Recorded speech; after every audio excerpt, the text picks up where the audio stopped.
So hello everyone, সবাই কেমন আছেন? আশা করি সবাই ভালোই আছেন। আমিও ভালো আছি। সো দিনটা ছিল সানডে, আর আমার হাজব্যান্ডের বার্থডেও ছিল। কিন্তু আমার হাজব্যান্ডের এতটাই কাজের প্রেশার ছিল যে সারাদিন অফিসের কাজে ব্যস্ত ছিল, আমরা বেরোতে পারিনি। তাই আমরা সন্ধ্যার দিকে একটু বেরিয়েছিলাম, তাও মাতার বাড়ির দিকে। একটা স্পেশাল জিনিস খাওয়ার লাগে আমরা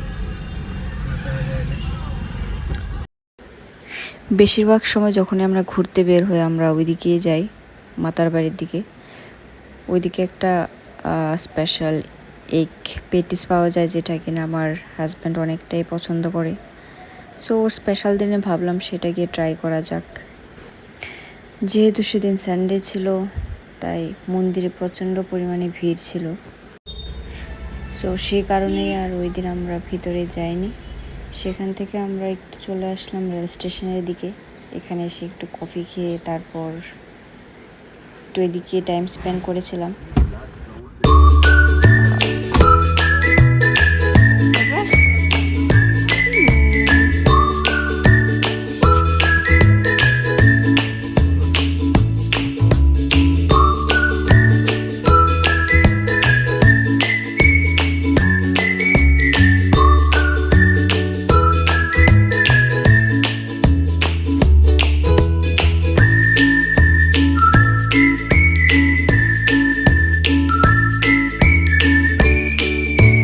আজকে লেট হয়ে গেছি আমরা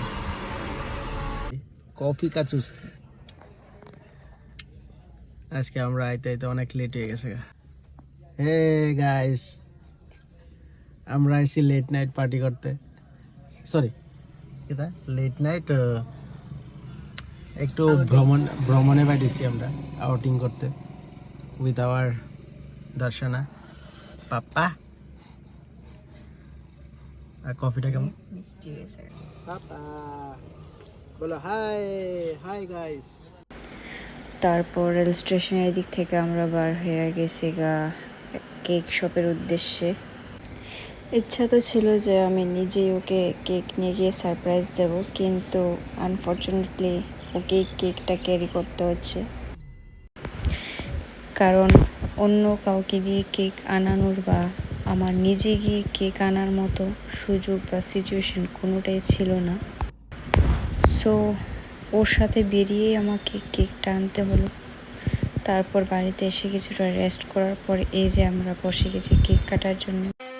happy birthday to you, happy birthday to you, happy birthday দর্শনার বাবা, হ্যাপি বার্থডে টু ইউ।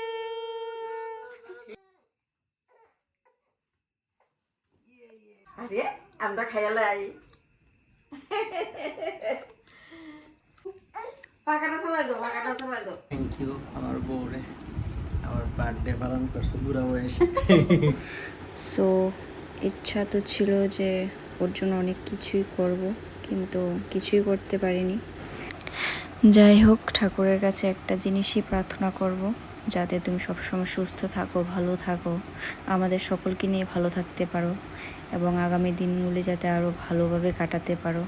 তুমি যতটা পরিশ্রম করছো, হার্ডওয়ার্ক করছো, সেটার রেজাল্ট যাতে তুমি খুব তাড়াতাড়ি পেয়ে যাও, সেটাই আমার প্রার্থনা। And I love you.